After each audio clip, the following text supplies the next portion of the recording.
Boa noite, meu nome é Ivan Pompeu, eu sou professor de Direito Empresarial aqui do Prolabore e a aula de hoje são as 10 dicas para a prova da ordem. Vamos tentar aqui encontrar os 10 pontos principais dentro do direito empresarial que a gente habitualmente costuma ver cair na prova. Então vamos lá. Em direito empresarial, que tem uma particularidade extremamente interessante, é a melhor matéria do curso de Direito, isso aí várias pessoas têm dito regularmente para mim. Então vamos lá, as 10 dicas. Vou anotar todas aqui no quadro. Primeira delas, a primeira dica é o empresário e a empresa. Segunda dica, sociedade empresária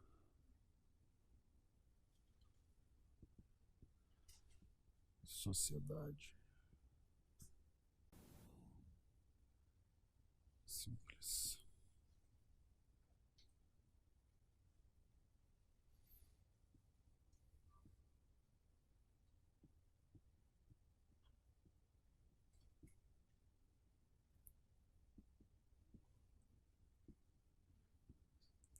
Bom, vamos começar com essas 3 primeiras, porque essas 3 primeiras estão dentro daquilo que a gente chama de teoria geral do direito empresarial. Então a gente vai pegar uma parte inicial para compreender o direito empresarial, para a gente dimensionar essas partes iniciais, para depois a gente evoluir para outros assuntos.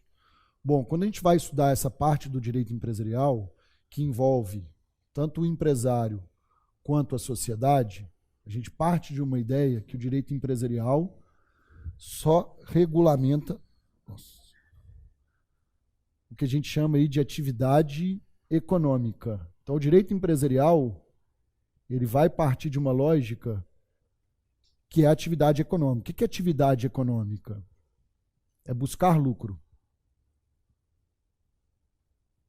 Então, o direito empresarial, ele sempre partiu da ideia para ele que a sua esfera de atuação é quem busca lucro. E aí, diante dessa dica aí, diante dessa noção do direito empresarial que busca lucro, eu vou ter 3 figuras que vão buscar lucro. O empresário, que é o primeiro deles, as sociedades e a Eireli. Então, essas 3 figuras têm como norte a atividade econômica, ou seja, os 3 buscam lucro. O empresário busca lucro, a sociedade busca lucro e a Eireli busca lucro. O empresário é o primeiro dessa estrutura com fim lucrativo, ou seja, exerce uma atividade econômica. Só que além de exercer uma atividade econômica, esse empresário ele precisa de outras características que vão diferenciá-lo dessas outras figuras aqui. E a primeira característica que vai diferenciar o empresário das outras duas é o fato do empresário ser uma pessoa natural. Isso é importante porque as outras 2 figuras, como a gente conhece muito do direito privado, são pessoas jurídicas de direito privado. Então, se por um lado eles têm algo em comum, que é o fato de exercerem atividade econômica, por outro, eles vão se diferenciar pela própria estrutura. Enquanto o empresário é uma pessoa natural, a sociedade e a Eireli são pessoas jurídicas. Bom, falando primeiro do empresário, ou continuando a falar do empresário aqui, além de ser uma pessoa natural e buscar o lucro, ele tem que ter outras características, porque partindo dessa primeira característica, qualquer pessoa entre nós poderia ser um empresário, desde que tenha atividade econômica. Só que o Código Civil vai estabelecer outras características, um artigo importante para o direito empresarial, que é o artigo 966. O artigo 966 vai dizer para nós que, além de ser uma pessoa natural e buscar lucro, esse empresário ele tem que exercer a sua atividade de modo profissional. Ou seja, O empresário tem que exercer a atividade de modo habitual. Então vejam, o empresário, segundo o Código Civil, é uma pessoa natural que habitualmente busca lucro, e aí a grande característica do empresário. Ele exerce uma atividade de produzir ou circular bens ou serviços. E essa atividade do empresário, a gente traduz ela com uma palavra única. Essa atividade de produzir ou circular bens ou serviços, ela pode ser traduzida como empresa. A empresa, então, é a atividade exercida pelo empresário. Podemos, então, dizer, o empresário exerce a empresa? Sim, isso está correto. Então, o empresário é a primeira figura. E aí é sempre interessante a gente, quando estuda essas figuras, tentar identificar na realidade um modelo, um exemplo que a gente possa compreender o que a gente está falando. Eu costumo sempre dizer aos meus alunos que o melhor exemplo é você identificar um feirante nessas feiras populares.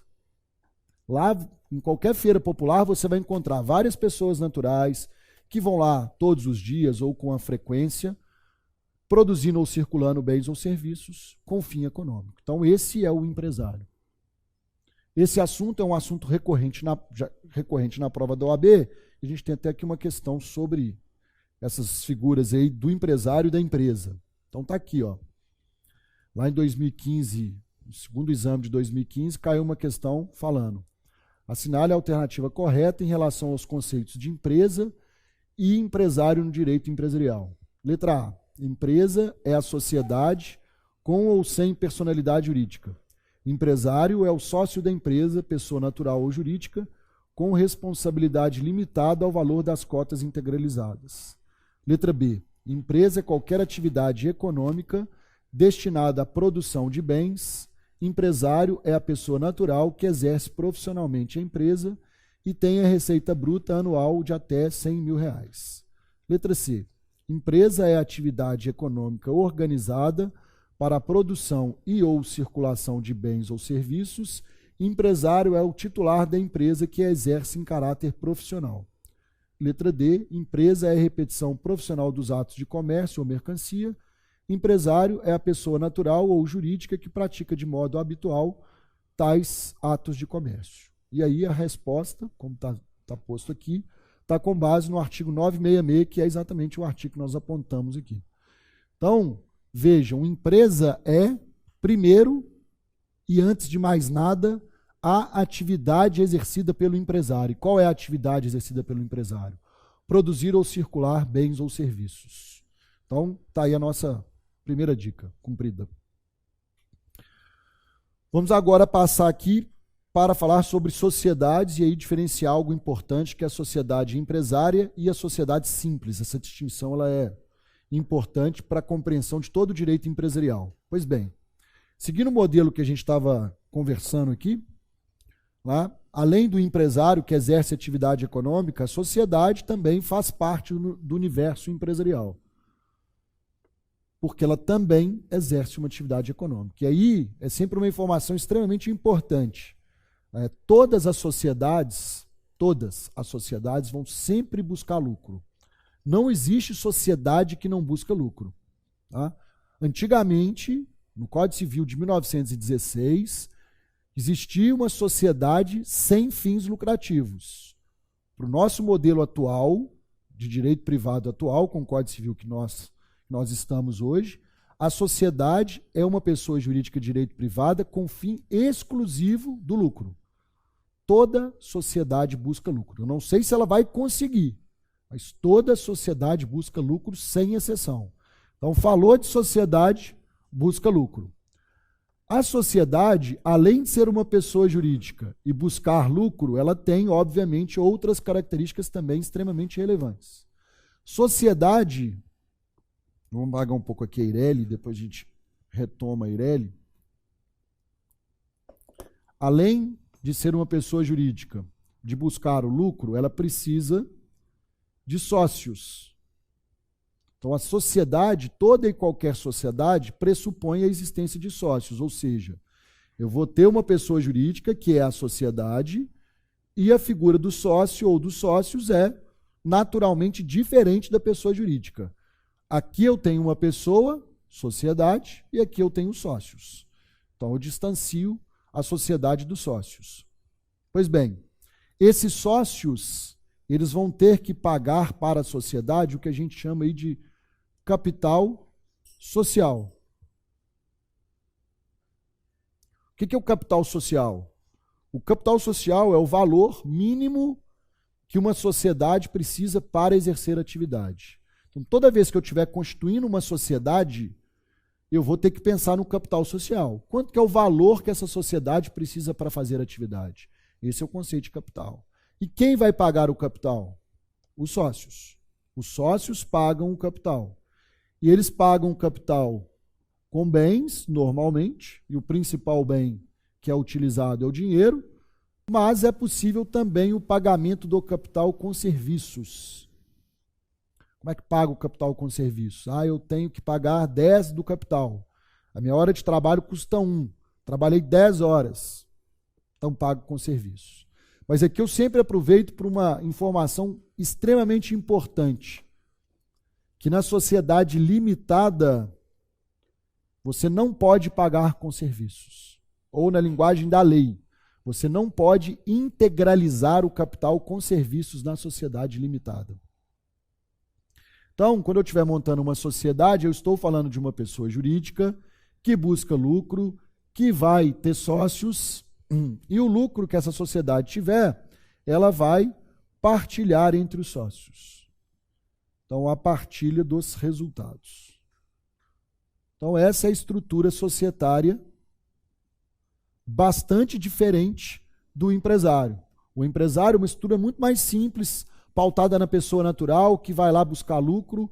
A sociedade é uma estrutura muito mais complexa, né, de uma nova pessoa, diferente de quem a cria, com patrimônio próprio, com personalidade própria, com responsabilidade própria. Então, sociedade é uma estrutura superior sob o aspecto de complexidade em relação ao empresário. Então, quando eu monto uma sociedade, eu tenho essas características básicas. E toda sociedade, segundo o Código Civil, ela pode ser dividida em duas. Eu tenho as chamadas sociedades empresárias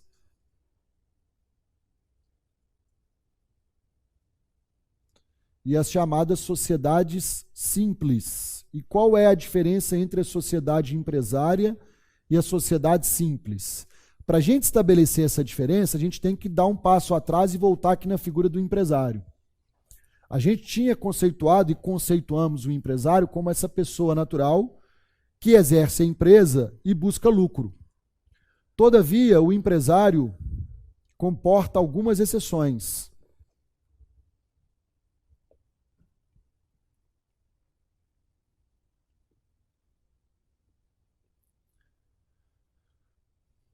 Quando a gente está falando do empresário,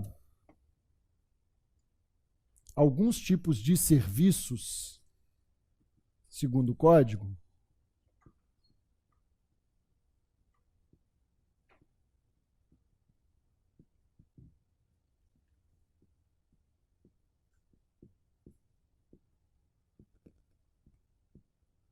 então, alguns serviços a pessoa não é considerada empresária.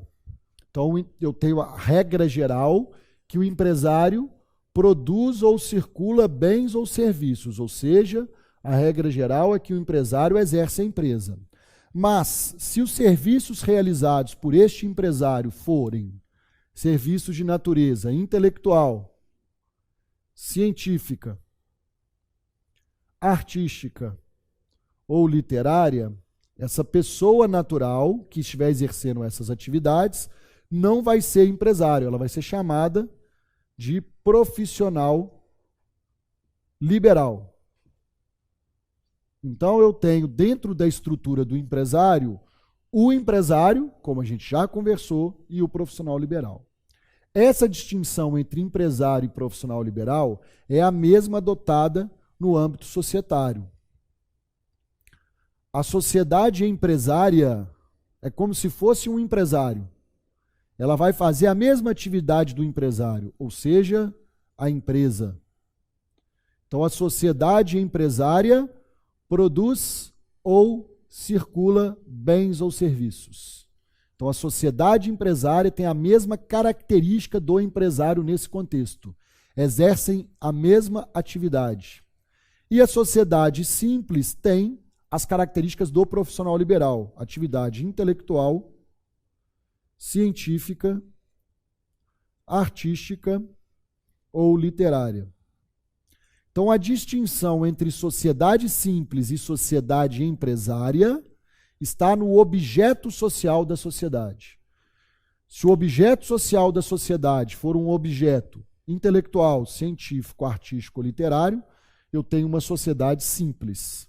Se o objeto social for produzir ou circular bens ou serviços, desde que não sejam esses serviços, é uma sociedade empresária. E aí a gente lembra algo importante. Essa distinção entre sociedade simples e empresária, ela vai repercutir na hora de você fazer o registro da sociedade.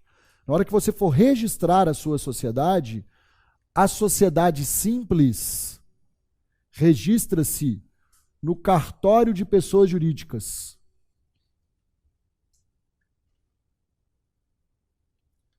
Enquanto a sociedade empresária registra-se na junta comercial. Então, a distinção está no objeto, na atividade, mas repercute no local de registro. Então, essa é a nossa segunda dica que a gente estava falando, que é sobre sociedade, diferença entre sociedade simples e sociedade empresária. Bom, vamos para a nossa terceira dica.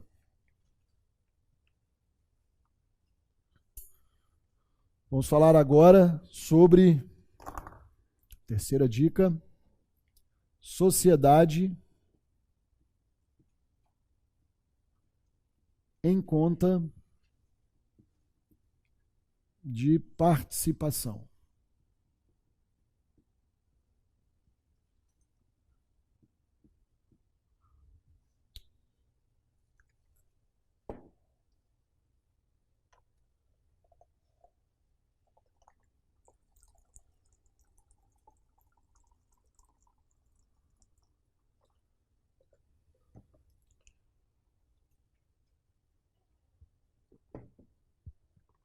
Segundo a nossa linha de raciocínio, a sociedade, seja ela empresária ou simples, ela vai se registrar, seja no cartório quando ela for simples, ou seja, empresária na junta comercial. Então, toda sociedade pressupõe o registro.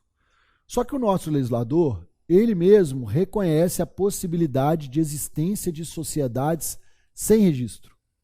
E uma das sociedades que ele reconhece sem registro é a chamada sociedade em conta de participação.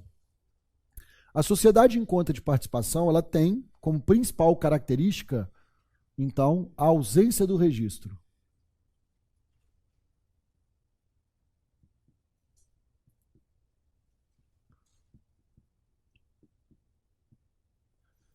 Mas não é só isso que caracteriza a sociedade em conta de participação, a ausência do registro. Ela tem características muito próprias que fazem ela ser diferente de toda a estrutura societária que a gente está acostumado.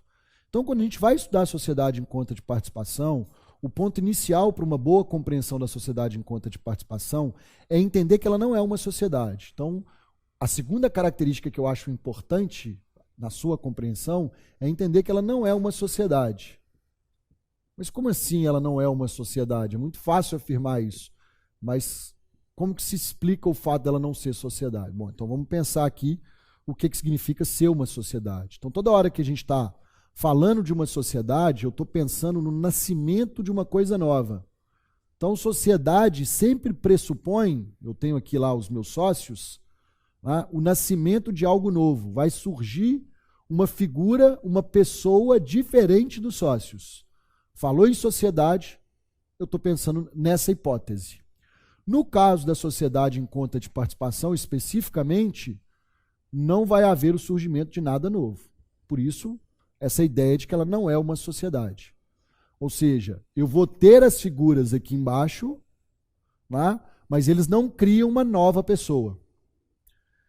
Por isso que o mais adequado seria se referir à sociedade em conta de participação não como sociedade, mas como um contrato.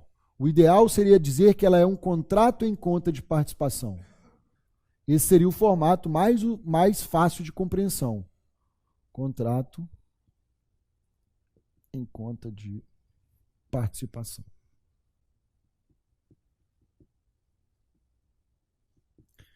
Esse contrato em conta de participação, ele seria celebrado naturalmente entre dois contratantes. Então, eu teria um contratante de um lado e um outro contratante de outro. E, como qualquer outro contrato, eles vão celebrar um contrato entre eles. Mas qual é a ideia desse contrato? A ideia deste contrato é que um dos contratantes vai investir na atividade do outro contratante. Ele vai investir lá na atividade do outro e o outro vai prometer-lhe algum retorno. Como assim? E aí eu costumo sempre usar um exemplo muito claro e tradicional, né, que faz com que a gente compreenda a lógica da sociedade em conta de participação. Então, a ideia da sociedade em conta de participação é um contrato de investimento. É isso que é a ideia dela. E neste contrato de investimento, o investidor ele vai permanecer oculto, ele não vai aparecer. Quem vai aparecer é só o outro contratante. O problema é que a lei, né, não usa as expressões contratos, né, ela usa a expressão sociedade. Eu estou traduzindo para o contrato para facilitar a nossa compreensão. Então, quando eu falo de um contrato, né, a ideia é que este contratante invista que esse aqui promete um retorno. Bom, qual é o exemplo que a gente pode usar para compreender melhor essa lógica? Um exemplo que pode nos ajudar a compreender essa lógica é a estrutura hoteleira, são os hotéis. Como é que funciona muito essa estrutura hoteleira que envolve um contrato ou uma sociedade em conta de participação? Normalmente o investidor é uma pessoa comum, eu como qualquer outro, e aqui quem vai receber o investimento, no caso, é o hotel. Então, eu, Ivan, faço um contrato com o hotel, no qual eu me comprometo a investir no hotel. Aí, quanto que você vai investir no hotel? Isso aí, obviamente, vai ser combinado com o hotel. O hotel fala lá, você pode investir 100. Eu invisto no hotel e o hotel me dá um retorno. Normalmente, ele vai me dar um retorno, um percentual sobre os aluguéis dos quartos ou sobre um percentual sobre todo o rendimento daquele hotel. Então, ele vai lá e me promete um percentual, sei lá, de 5% durante 3 anos. O contrato que eu vou fazer com o hotel chama sociedade em conta de participação. Deveria chamar contrato em conta de participação, porque, vejam, eu não estou montando uma sociedade com o hotel, estou só investindo lá no hotel. Então, a ideia da sociedade em conta de participação é que o Ivan não vai aparecer, ele vai ser oculto, ele investe no hotel, o hóspede estabelece uma relação obrigacional com o hotel, ou seja, o hóspede jamais vai poder demandar o Ivan investe como oculto, ou na linguagem da lei, como participante. A lei me qualifica como sócio oculto ou sócio participante. Não deveria usar a expressão sócio. O ideal seria contratante oculto ou contratante participante. Então, o Ivan é um contratante que só investe. Eu fico lá oculto e nem apareço. O hotel aluga o quarto, cuida da vida dele e eu estou transferindo dinheiro para o hotel. No final do mês eu falo, hotel, qual é o meu percentual que eu tenho direito? Esse contrato chama-se sociedade. O hotel, nessa hipótese aqui, ele é chamado de sócio ostensivo. Então, o sócio ostensivo é o que vai exercer a atividade. Qual a atividade? A dele. Eu estou investindo nele. Veja, eu não virei sócio do hotel, nós não montamos uma nova pessoa jurídica. Eu simplesmente fiz um contrato com ele. A dificuldade, como a gente estava dizendo, é que a maioria das pessoas, quando começa a estudar a sociedade em conta de participação, se prende muito a terminologias societárias, ou o fato dela ser chamada de sociedade, das pessoas serem chamadas de sócios, mas fato é, ela não é sociedade, ela é um contrato, tá? Então a sociedade em conta de participação é um tema extremamente recorrente na prova da OAB. Então merece aí a nossa atenção também. Beleza? Então, 3 dicas bem dadas, vamos passar para a 4ª dica.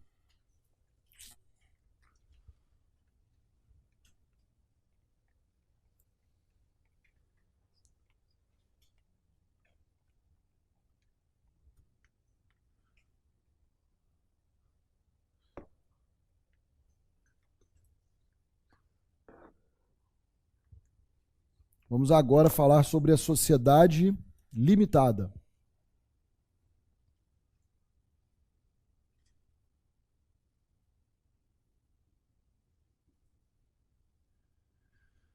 Está aí a nossa 4ª dica. Na sociedade limitada, nós vamos abordar aqui 3 temas. A responsabilidade dos sócios,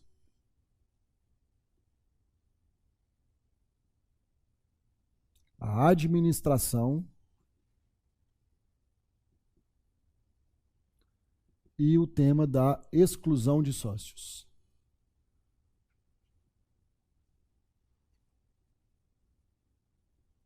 Todos vinculados ao nosso 4º tema aí, que é a sociedade limitada. Pois bem, começando primeiro pela responsabilidade de sócios, a gente sempre tem que pensar que a sociedade está aqui e os sócios são figuras distintas. Quando eu penso na responsabilidade dos sócios, antes de mais nada, eu tenho que pensar na responsabilidade da sociedade.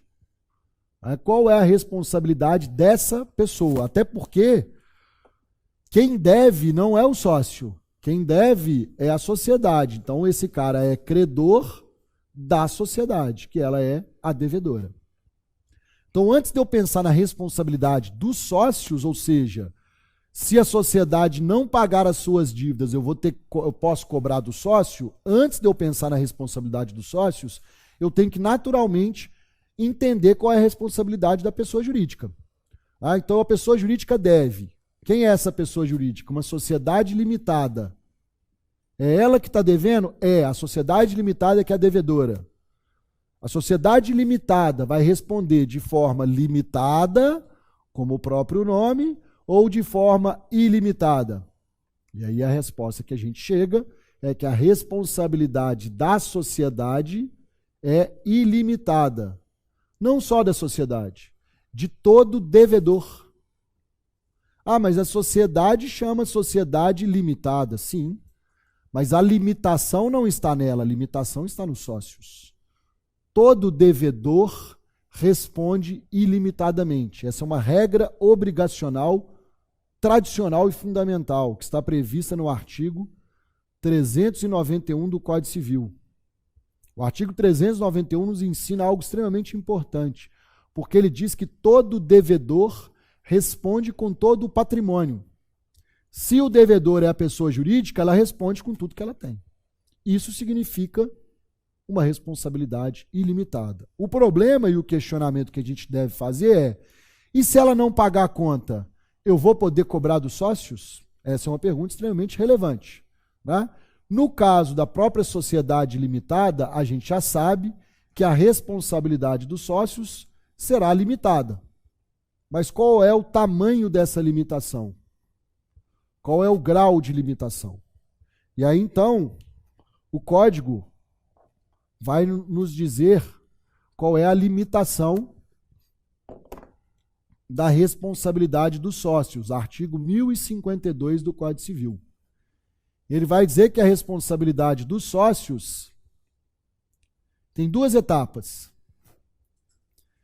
Ele diz primeiro que os sócios, cada sócio responde pelo valor da cota, ou seja, cada um tem que pagar a sua parte, mas há uma solidariedade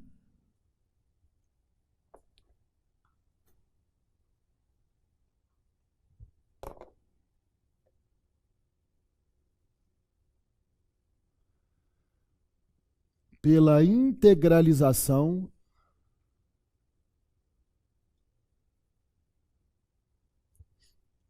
do capital social. Então, quando se fala de responsabilidade na sociedade limitada, ela é composta de duas etapas. Primeiro, cada sócio responde pelo valor das suas cotas. E há, numa segunda etapa, uma solidariedade pela integralização do capital. O que significa isso? Significa o seguinte. Então, eu tenho aqui uma sociedade, eu tenho aqui lá os seus 3 sócios, cada um com uma participação societária.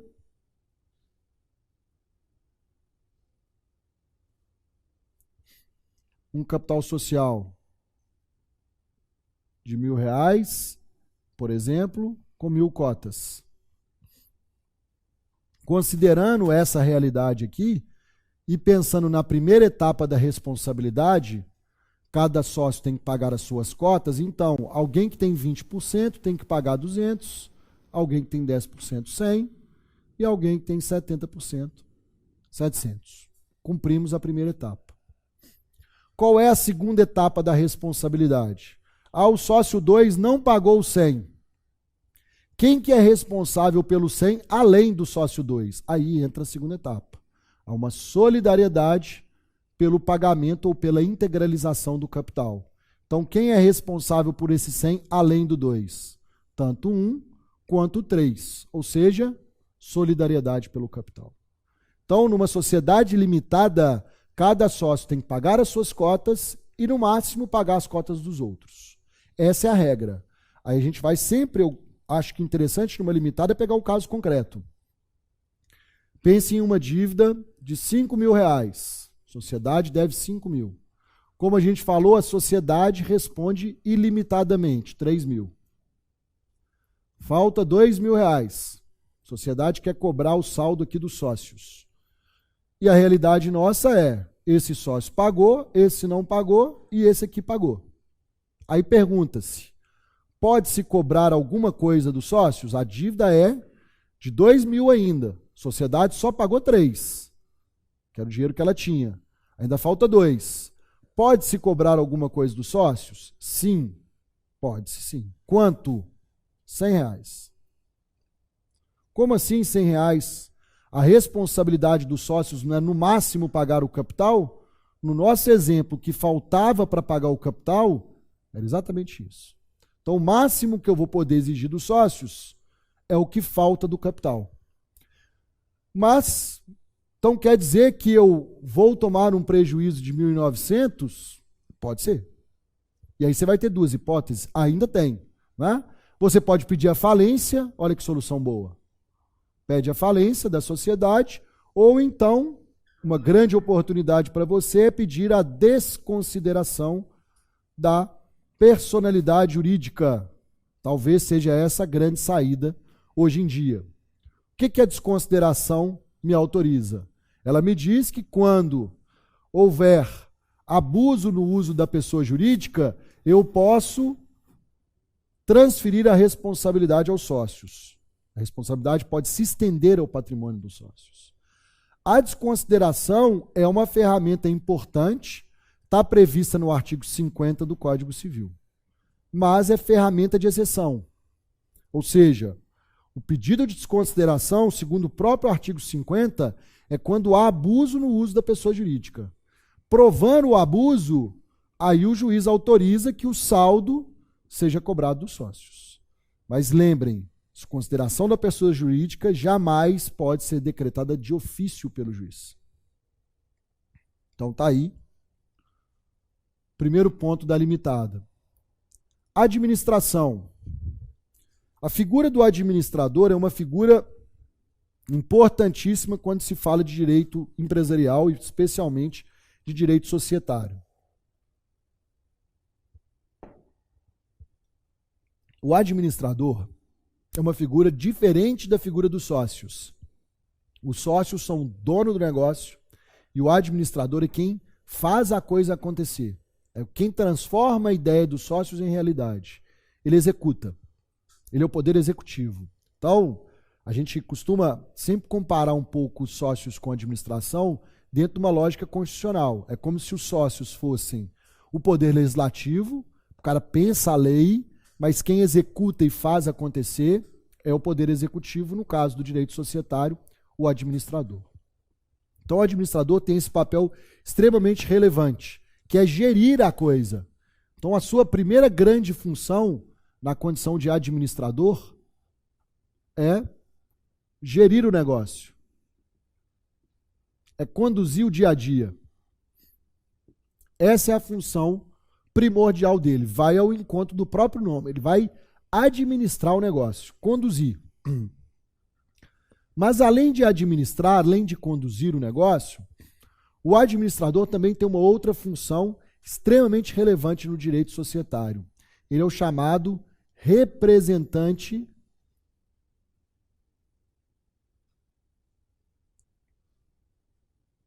legal. Ou seja, quem assina o cheque em nome da pessoa jurídica é o administrador, quem assina o contrato é o administrador, não é o sócio. Isso é extremamente importante. Tá? Porque é comum o sócio achar que, por ser dono da sociedade, é ele que tem poder de representação, o que não é verdade. O poder de representação está no administrador. É óbvio que o administrador pode ser sócio, e aí o sócio terá duas funções. Tá? Eu tenho a característica de sócio por um lado e a administração por outro. São características diferentes que podem estar na mesma pessoa. Então eu, além de administrador, além de ser sócio, posso ser também administrador. Então eu exerço duas funções dentro do quadro societário. Mas também a administração pode ser exercida por um terceiro contratado pelos sócios. Os sócios podem falar, não, vamos contratar uma pessoa para ser o administrador. Então não tem problema nenhum. Então lembrem, quando o sócio for também administrador, ele exerce duas funções. E eu preciso sempre identificar quando que ele está agindo como sócio e quando ele está agindo como administrador. Assinando o contrato, assinando o cheque, não é sócio, é administrador. Votando em assembleia, recebendo distribuição de lucro, está agindo como sócio. Bom, a nomeação desse administrador, ela acontece normalmente no contrato social. É no contrato social que o administrador deve ser nomeado. É lá que ele deve ser indicado. Mas a lei, o Código Civil, fala que o administrador pode ser nomeado em ato separado. O que seria um ato separado? Um ato separado é uma assembleia de sócios, por exemplo, ou uma alteração contratual. O ato separado é uma assembleia de sócios ou uma alteração contratual, ou seja, não é o contrato social. Então eu vou fixar, vou definir o administrador depois no outro ato. Faço uma assembleia, faço a ata de assembleia e eu tenho o ato separado para a nomeação da administração. Então o administrador, ele tem a função de gerir o negócio, é o representante legal, pode ser sócio ou terceiro, nomeado no contrato ou em ato separado. Quantos administradores? Número de administradores. Indefinido. Quantos os sócios acharem pertinente. Então, os sócios podem nomear quantos administradores eles acharem e julgarem pertinente. E toda vez que eu tiver mais de um administrador, aí sempre que é o dado importante, toda vez que eu tiver mais de um,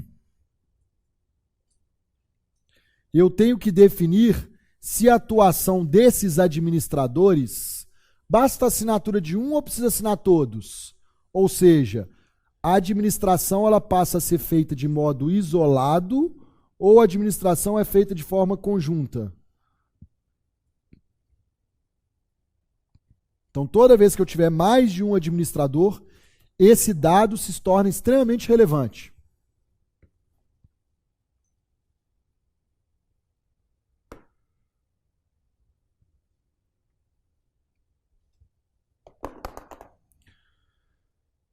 Administração isolada, basta a assinatura de um só. Administração conjunta, tem sempre que assinar 2 ou mais administradores. Tudo isso você vai definir como que vai ser a assinatura.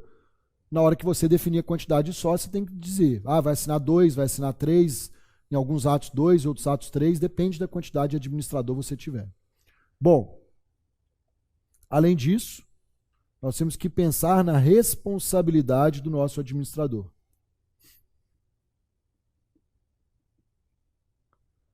O nosso administrador, ele responde toda vez que ele agir em uma das 3 hipóteses: violando a lei, quando ele viola a lei, quando ele viola o contrato,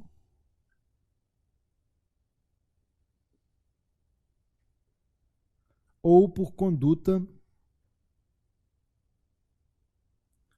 culposa. Então, o nosso administrador vai ser pessoalmente responsabilizado toda vez que ele agir violando a lei, violando o contrato social ou com conduta culposa. Conduta culposa, negligência, imprudência ou imperícia.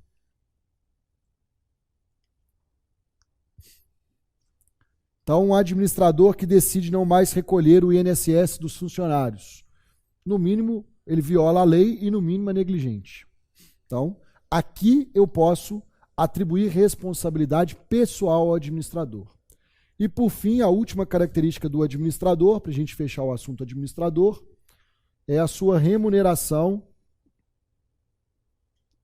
ou o seu salário. Né? Qual é a remuneração do administrador? Qual é o salário do administrador? Chama-se prolabore. Então, o prolabore é o nome dado ao salário do administrador. Então, todo administrador tem direito ao prolabore. O sócio recebe distribuição de lucro. Então eu sou os dois, administrador e sócio. Eu recebo os dois? Sim, você recebe as duas figuras. O prolabore pela figura de administrador e a distribuição de lucro pela condição de sócio. Bom, nosso último tema dentro da dica Sociedade Limitada é a exclusão de sócios.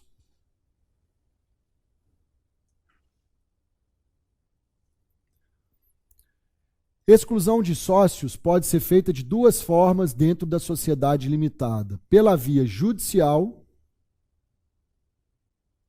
ou pela via extrajudicial. Então, 2 formas de você propor a exclusão dos sócios. Bom, a via judicial, ela tem algumas características. Primeiro, qualquer sócio pode ser excluído. Essa é uma característica muito importante para a via judicial. Qualquer sócio. Eu tenho 99%, mesmo assim eu posso ser excluído? Sim, pode.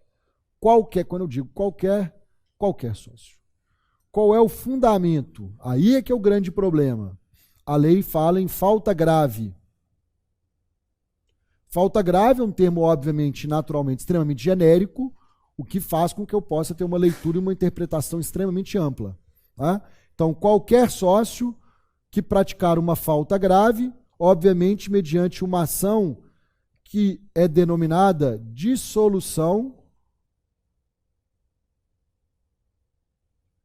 parcial de sociedade, incluída no rol do CPC, a partir do artigo 599 do Código de Processo Civil. Lá no CPC, eu tenho a previsão da dissolução parcial de sociedade. Então, a exclusão judicial, ela é para qualquer sócio, mediante falta grave e desde que seja proposta a ação denominada dissolução parcial de sociedade. Essas são as características para você propor a exclusão judicial do sócio. Tá? Esse é o caminho para a exclusão judicial do sócio. Bom, vamos tratar agora da exclusão extrajudicial. Eu vou lá para o quadro de lá, para poder apagar ele, a gente poder falar sobre a via extrajudicial.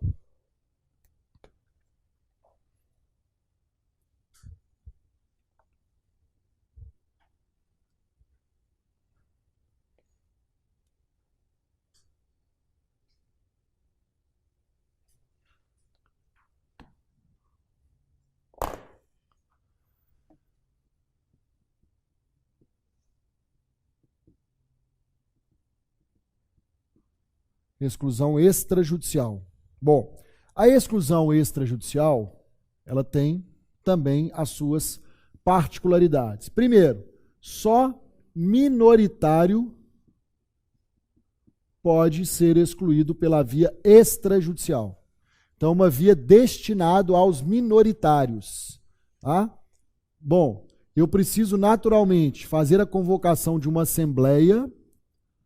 A via, então, extrajudicial é exatamente através de uma assembleia. Eu preciso que a sociedade tenha pelo menos 3 sócios.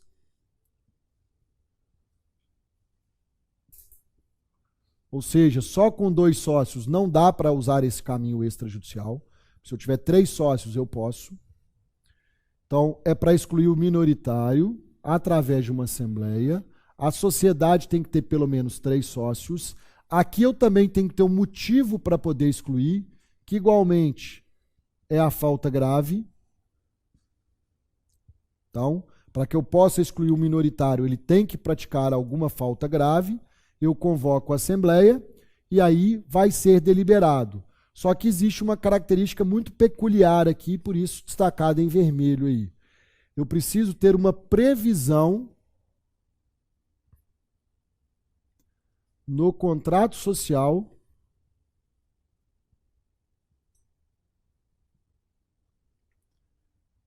de exclusão por justa causa. Então, só é possível fazer a exclusão se houver essa cláusula no contrato social. Havendo uma cláusula que autorize a exclusão por justa causa e compondo os outros requisitos aqui ditos por nós, é possível, sim, excluir o minoritário. Então, eu tenho 2 possibilidades de exclusão dos sócios. A via judicial, através da ação denominada de solução parcial de sociedade, e a via extrajudicial, destinada aos minoritários.